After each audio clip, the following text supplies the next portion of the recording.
Hi friends, நீங்கலாம் நல்லா இருக்கீங்க நம்புறேன். நெறைய விஷயங்கள நம்ம எக்ஸ்ப்ளைன் பண்ணி புரிய வச்சிரலாம் அப்படின்னு நம்ம நம்பிக்கிட்டு இருப்போம். ஆனா எக்ஸ்ப்ளைன் பண்றத வந்து நம்ம நிறுத்தியே ஆகணும். முதல்லலாம் வந்து பார்த்தீங்கன்னா, நம்ம வாழ்க்கையில என்ன நடக்குது, என்னென்ன விஷயங்கள் நம்மள சுத்தி நடக்குதுன்னு சொல்லிட்டு நம்ம எக்ஸ்ப்ளைன் பண்ணிட்டு, அதுக்கான காரணம் என்னங்கிறத வந்து நம்ம சொல்லிக்கிட்டு இருப்போம்.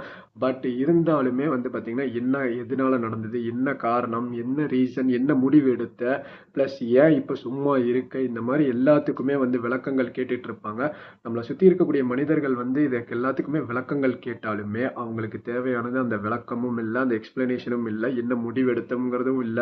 மோர் ஓவர் அவங்க நம்மள வந்து கண்ட்ரோல் பண்றதுக்கு தான் நெனைப்பாங்க. இத நம்ம புரிஞ்சுக்கணும். இத நம்ம புரிஞ்சுக்கிட்டோம்னாலே வந்து பார்த்தீங்கன்னா, மோஸ்ட் ஆஃப் த டைம் வந்து நம்ம எந்த விஷயத்தையும் வந்து எக்ஸ்ப்ளைன் பண்ணி புரிய வைக்க மாட்டோம் ஆப்போசிட்ல இருக்க பெர்சனுக்கு.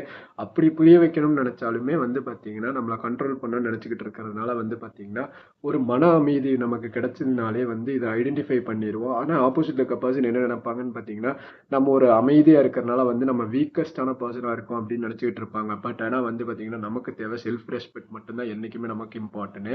அதனால வந்து எப்பவுமே எக்ஸ்ப்ளனேஷன் பண்றத நிறுத்திட்டு, நீங்க எடுக்கக்கூடிய முடிவுகள் கரெக்ட்டா இருக்குங்கிறத மட்டும் நம்புங்க. கோயிங் ஃபார்வர்ட் வந்து எல்லாமே நல்லதே நடக்கும்.